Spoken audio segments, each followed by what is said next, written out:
नमस्कार, आप देख रहे हैं संदेश धारा न्यूज चैनल और मैं हूं आप सभी के साथ अंजना।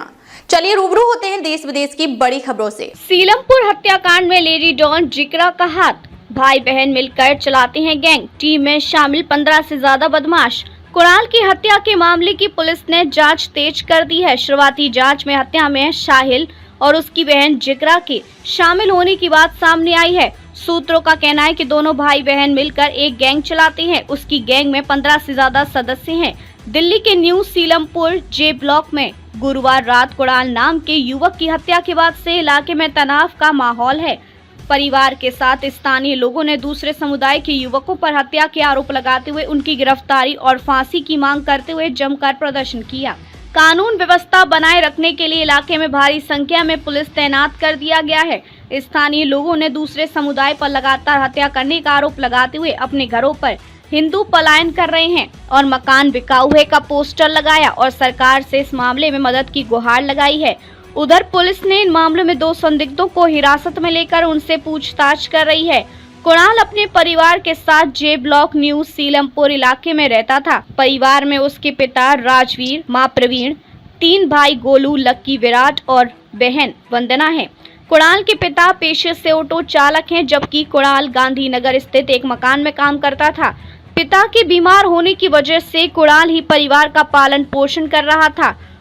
गोलू बसों में सवारी बिठाने के लिए आवाज लगाने का काम करता था। कुणाल की मां प्रवीण ने बताया कि कुणाल शाम को दूध लेने के लिए गया था। 10 से 15 मिनट बाद ही लोगों ने बताया कि कुछ लोगों ने उसकी चाकू मारकर हत्या कर दी है।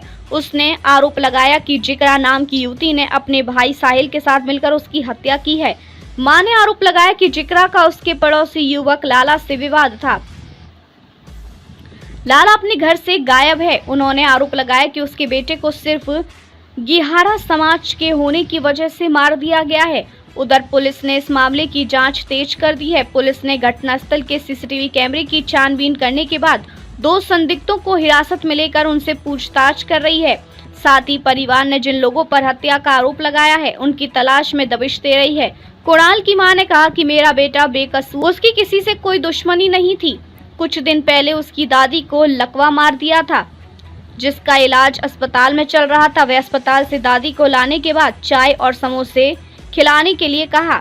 फिर वह चाय के लिए दूध लाने बाजार चला गया। हमलावरों ने उस पर चाकू से हमला कर दिया। उनका बेटा खुद को बचाने के लिए इधर उधर भागने लगा। हमलावरों ने पीछा कर उस पर चाकू से ताबड़तोड़ हमला कर दिया। सूचना मिलते ही उन लोगों ने तुरंत बेटे को अस्पताल लेकर गए, जहां डॉक्टरों ने उसे मृत घोषित कर दिया। हत्या के कारणों के बारे में उसकी मां ने बताया कि आरोपियों ने किसी और की रंजिश मेरे बेटे पर निकाली। उसका इससे कोई लेना देना नहीं था।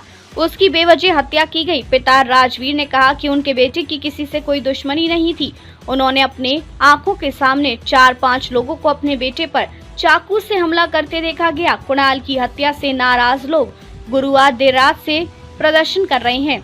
यह प्रदर्शन शुक्रवार शाम तक चला। लोगों ने शुक्रवार सुबह इलाके के सभी घरों पर हाथ से लिखा हुआ पोस्टर लगाना शुरू कर दिया, जिसमें हिंदू के पलायन करने और घर बिकाऊ होने की बात लिखी हुई थी। लोग पोस्टर पर दिल्ली में योगी मॉडल लागू करने वाले पोस्टर अपने हाथों में लिए हुए थे। साथ ही जस्टिस फॉर कुणाल का पोस्टर लिए हुए थे।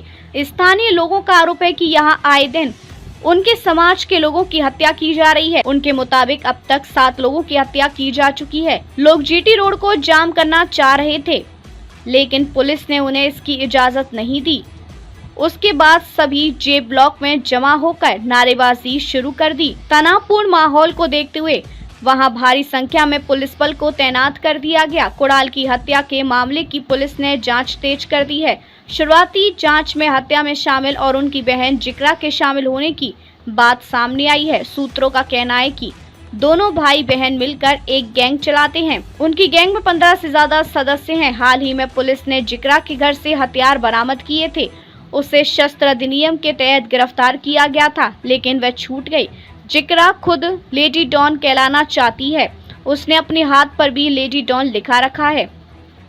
वह सोशल मीडिया प्लेटफॉर्म पर हथियार लहराते हुए फोटो और वीडियो डालती है।